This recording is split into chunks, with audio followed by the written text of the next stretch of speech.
Lucha de gigantes, convierte el aire en gas natural. Hola, mi nombre es David y soy alcohólico no anónimo en abstinencia. Empezamos. Ojalá fuese tan fácil determinar en qué momento mi cerebro dejó de estar sano para pasar a convertirse en un cerebro alcohólico.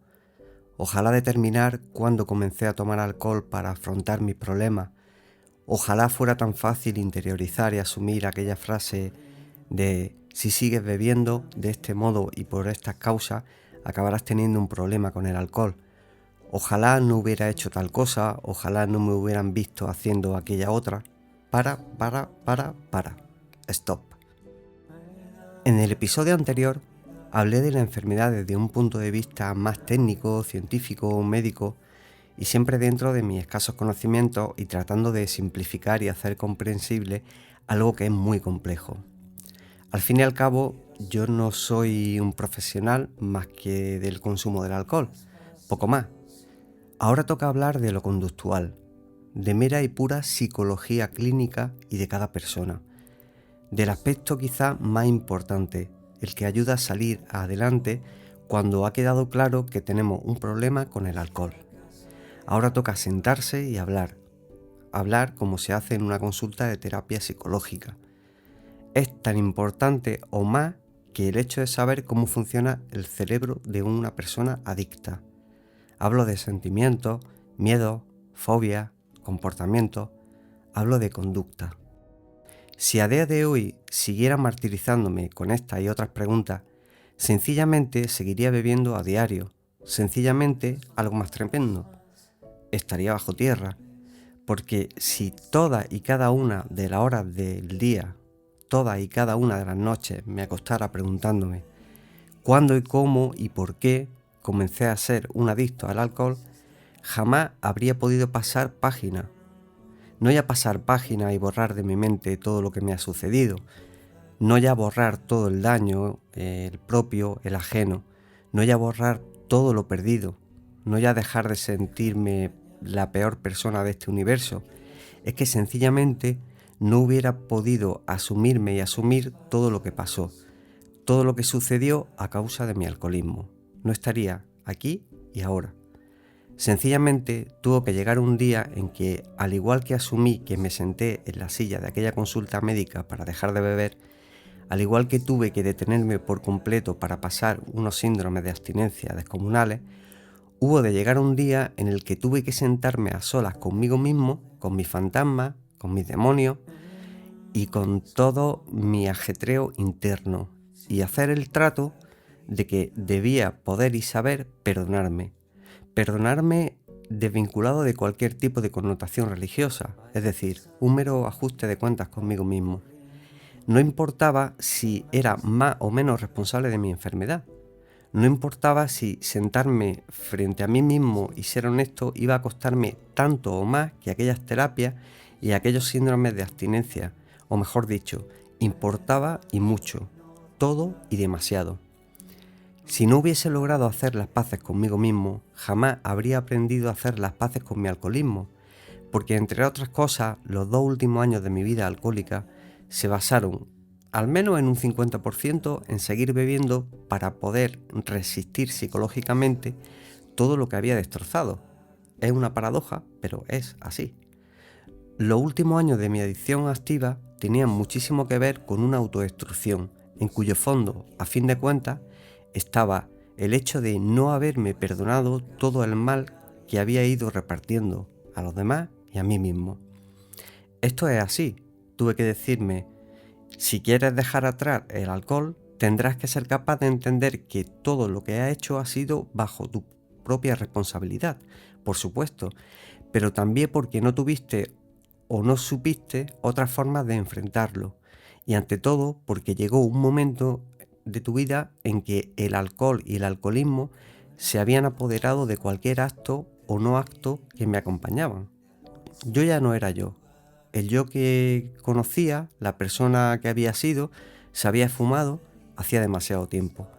Pero si ahora, con ayuda de la terapia y la abstinencia, estaba regresando alguien que se parecía muchísimo a mí, Era el momento de dejar que entrase en mi vida y decirle: oye, te perdono, me perdono. Y a partir de este punto dialoguemos y tratemos de llegar a un punto en el que el sentimiento de culpa no sea tan grande como para impedirme ver la persona que soy, la que siempre fui, la que se marchó, pero aquella que ahora regresa. En definitiva, si mi trabajo de ahora consistía en seguir matándome mentalmente por el recuerdo de lo vivido y de lo no vivido, no había forma de salir del jodido mundo del alcohol. Y poco a poco, día a día, y con muchísimo esfuerzo, comprensión y amor propio, logré al menos equilibrar la balanza. Está claro que vivo con todo mi bagaje, el alcohólico y el que no lo es, pero ¿acaso no vivimos todos y todas con algo a nuestras espaldas? ¿Merecemos desaparecer de este mundo porque somos los jueces y partes de nuestra propia vida? Honestamente, yo creo que no. Y es por ello que estoy aquí a día de hoy, con mis aciertos y con mis errores, con ayuda externa y por supuesto con mucha ayuda propia.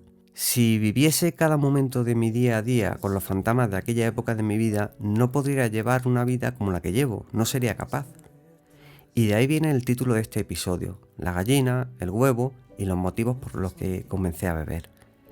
La respuesta va a defraudar a la mayoría de quienes estén escuchando, y lo mejor es que me da igual, porque sencillamente, si enumerase tales o cuales motivos, lo único que estaría consiguiendo sería darle alas a cualquier persona para convencerla, entre comillas, de que sus males son tan grandes o tan pequeños como para seguir bebiendo o volver a beber.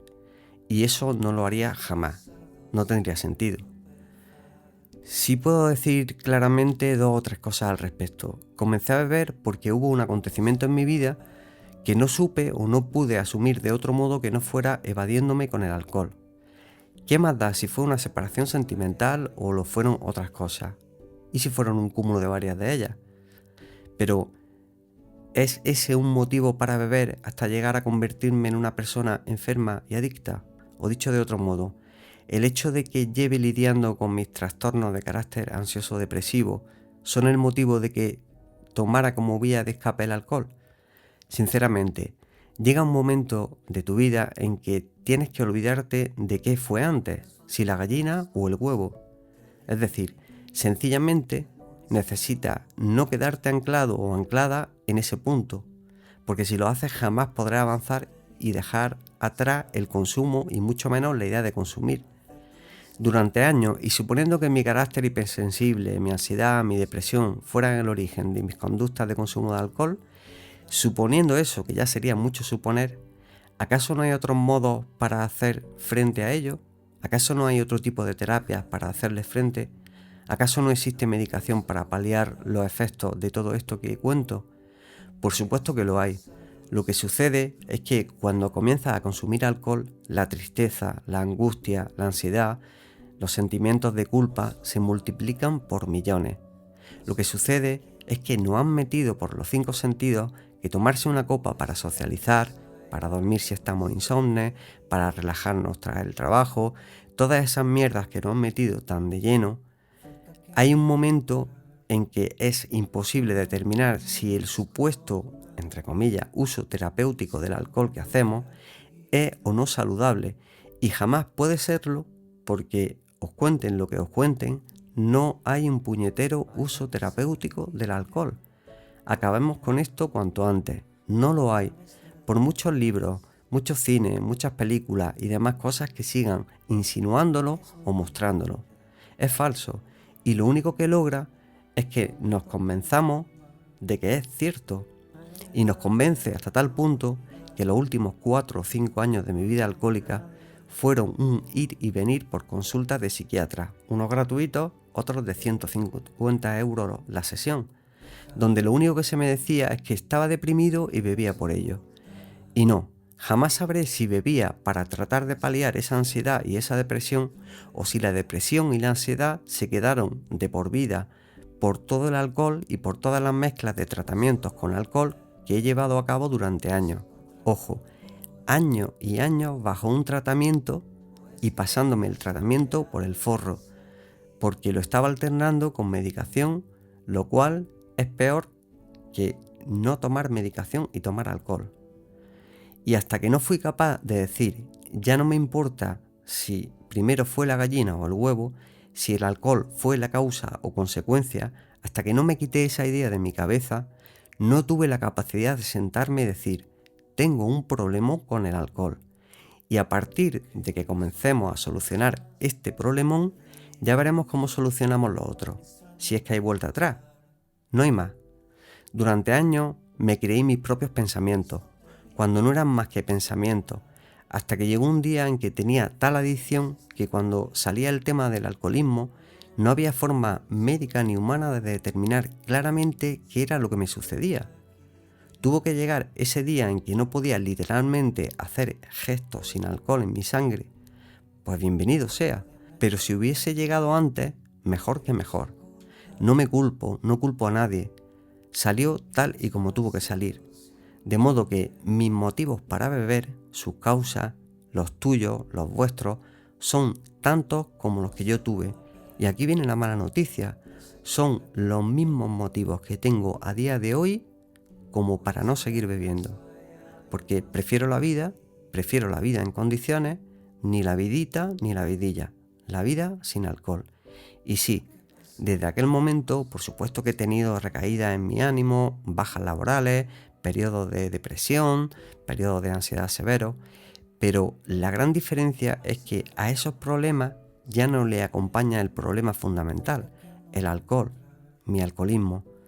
Y una vez en terapia, por supuesto que te van a preguntar y mucho sobre tu vida y por los motivos por los que bebes, has bebido, pero se hace para que en un futuro sepas identificar cuáles son tus factores de riesgo, tus factores personales. Y jamás, nunca, para decirte con una palmada en la espalda, oye, es que bebía por esto o por aquello, y como esos problemas ya no están, puedes seguir bebiendo. Eso jamás pasará, porque cuando te conviertes en enfermo o enferma, en alcohólico o en alcohólica, ya tienes la enfermedad de por vida. Y es por ello que en el episodio anterior explicaba qué le sucede al cerebro de una persona adicta, para que nos quede bien claro que el daño ya está hecho y en adelante todo lo que argumentes para beber o seguir bebiendo son trampas de un cerebro que dejó de funcionar correctamente, de un cerebro estropeado, que os aseguro se va a aferrar a cualquier excusa real o imaginaria a la hora de pedir su dosis. De modo que, llegado a este punto, no es que no me importe o me avergüence hablar de los motivos por los que solía beber o por las supuestas causas, es solo que me interesó detectarlo para tratar de evitar recaídas, para aprender. Después de ello, no hay otro motivo suficiente para seguir bebiendo. Y no hay problema mayor hasta el día en que me muera que lidiar con mi alcoholismo. Y mientras mi alcoholismo siga durmiendo, yo seguiré despierto. Y si mi alcoholismo despierta, habrá que volver a dormirlo como a un bebé, para que yo pueda seguir viviendo. No hay más. Podría seguir persiguiendo como un tesoro en qué momento tomé la última copa como no adicto, en qué momento tomé mi primera copa ya como adicto, como enfermo, pero aparte de que eso no sucede de un día para otro, aparte de que es imposible determinarlo, mejor enfocar mi energía a seguir limpio de alcohol que a gastar tiempo, fuerza en arreglar aquello que jamás podré arreglar. Si para cualquier persona solo existe el presente, para un adicto y una adicta mucho más.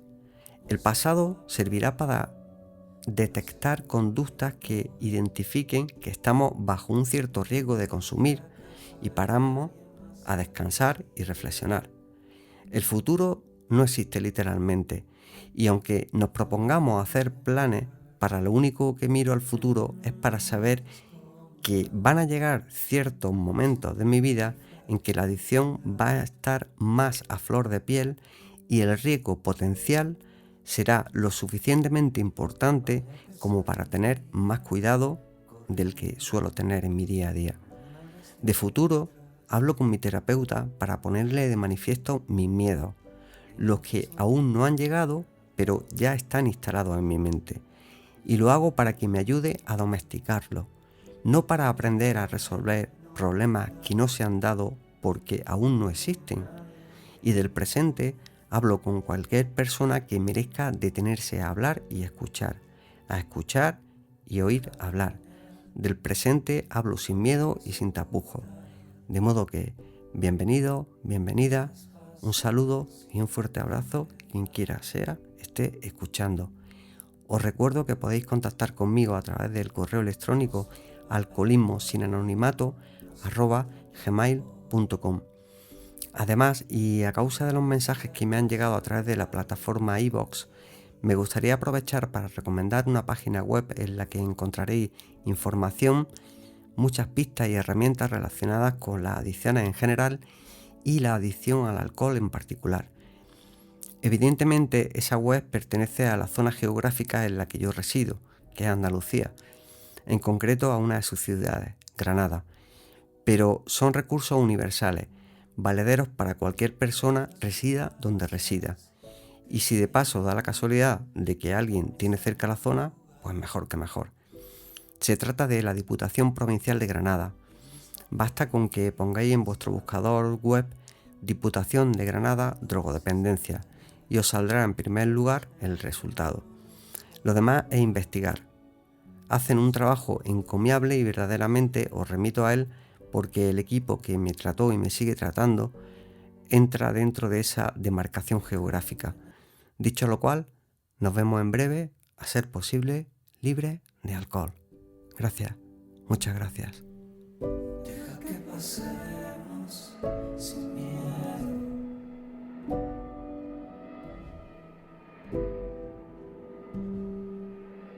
Deja que pasemos sin miedo.